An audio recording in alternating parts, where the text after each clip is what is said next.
Hello दोस्तों, स्वागत है आप सभी का आपके अपने यूट्यूब चैनल में। आज हमारे पास है राजनीति विज्ञान का 7वां चैप्टर लोकतंत्र के परिणाम। तो इसके हम 20 इंपॉर्टेंट क्वेश्चनों को देखेंगे। तो चलिए शुरू करते हैं बिना टाइम को वेस्ट किए हुए। तो हमारे पास पहला क्वेश्चन है कि इनमें कौन सा तत्व लोकतंत्र की स्थापना में बाधक है। तो इसका जो सही आंसर होगा वो होगा सी, अशिक्षा। और हमारे पास दूसरा क्वेश्चन है कि लोकतंत्र में सरकारें किसके प्रति उत्तरदायी होती हैं। तो इसका जो आंसर होगा वो होगा बी, जनता के प्रति। और हमारे पास तीसरा क्वेश्चन होगा कि भारत में किस तरह के लोकतंत्र की व्यवस्था की गई है। तो इसका सही आंसर होगा वो होगा बी, अप्रत्यक्ष लोकतंत्र की व्यवस्था की गई है। और हमारे पास चौथा क्वेश्चन है कि विश्व में कौन सी शासन व्यवस्था को सबसे अच्छा माना जाता है। तो इसका जो सही आंसर होगा सी, लोकतंत्र व्यवस्था को सबसे अच्छा माना जाता है। और हमारे पास पांचवा क्वेश्चन है कि आज दुनिया के लगभग कितने देशों में लोकतंत्र विद्यमान है। तो इसका जो आंसर होगा होगा ए, 100 देशों में।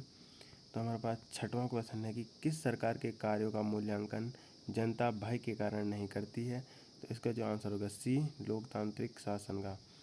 हमारे पास सातवां क्वेश्चन है कि किस सरकार में चुनाव नियमित रूप से होते हैं। तो इसका जो आंसर होगा वो होगा ए, लोकतंत्र में चुनाव नियमित रूप से होते हैं। तो हमारे पास आठवां क्वेश्चन है कि किस सरकार में फैसले लेने में विलम्ब होता है। तो इसका आंसर होगा डी, इनमें से कोई नहीं। और हमारे पास नौवां क्वेश्चन है कि दक्षिण अफ्रीका और ब्राज़ील में समाज के सबसे निचले पायदान पर रहने वाले 20% लोग आय के कितने प्रतिशत हिस्से पर अपना जीवन यापन करते हैं। तो इसका जो आंसर होगा वो होगा बी, 3%। और हमारे पास 10वां क्वेश्चन है कि लोगों के बीच नियमित संवाद की गुंजाइश किस में बनी रहती है। तो इसका जो सही आंसर होगा वो सी, लोकतंत्र में। और हमारे पास 11वां क्वेश्चन है कि लोकतंत्र में फैसले लिए जाते हैं। तो इसका आंसर होगा सी, सामूहिक सहमति से। और हमारे पास 12वां क्वेश्चन है कि किसके फैसलों में व्यक्तिगत पूर्वाग्रहों की अधिकता रहती है। तो इसका आंसर होगा वो होगा सी, गैर लोकतांत्रिक। हमारे पास 13वां क्वेश्चन है कि इनमें से कौन सी एक बात लोकतांत्रिक व्यवस्थाओं के अनुरूप नहीं है। तो इसका जो आंसर होगा वो डी, बहुसंख्यों का शासननामा लोकतांत्रिक व्यवस्था के अनुरूप नहीं है। और हमारे पास 14वां क्वेश्चन है कि निम्नलिखित में कौन सा गुण लोकतंत्र में मेल नहीं खाता है। तो इसका आंसर होगा ए, बहुसंख्यकों का शासन लोकतंत्र में मेल नहीं खाता है। हमारे पास 15वां क्वेश्चन है कि लोकतंत्र क्या है। इसका आंसर होगा बी, एक राजनीतिक व्यवस्था है। और हमारे पास 16वां क्वेश्चन होगा निम्न में कौन सा कारक लोकतांत्रिक शासन व्यवस्थाओं के अनुरूपी है। तो इसका आंसर होगा डी, विविधता में सामंजस्य और उत्तरदायी शासन व्यवस्था, लोगों का शासन, इसमें सभी सही हो जाएंगे।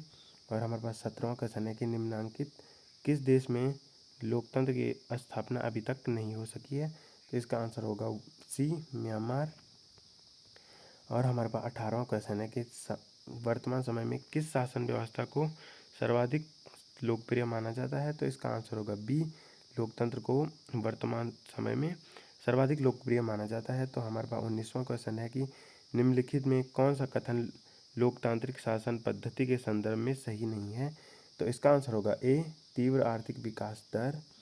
और हमारे पास अंतिम क्वेश्चन है कि निम्नांकित कथनों में लोकतंत्र के मूल्यांकन के लिहाज से कौन सा कारक लोकतांत्रिक व्यवस्था के अनुरूप नहीं है। तो इसका आंसर होगा बी, बहुसंख्यकों की तानाशाही। तो इसी के साथ वीडियो को एंड करते हैं। उम्मीद करता हूँ आप सभी को वीडियो अच्छी लगी होगी। अगर वीडियो अच्छी लगी हो तो प्लीज़ वीडियो को लाइक और सब्सक्राइब करना बिल्कुल मत भूलना। तो मिलते हैं ऐसे किसी नई वीडियो के साथ, तब तक के लिए जय हिंद, जय भारत, जय उत्तराखंड। धन्यवाद।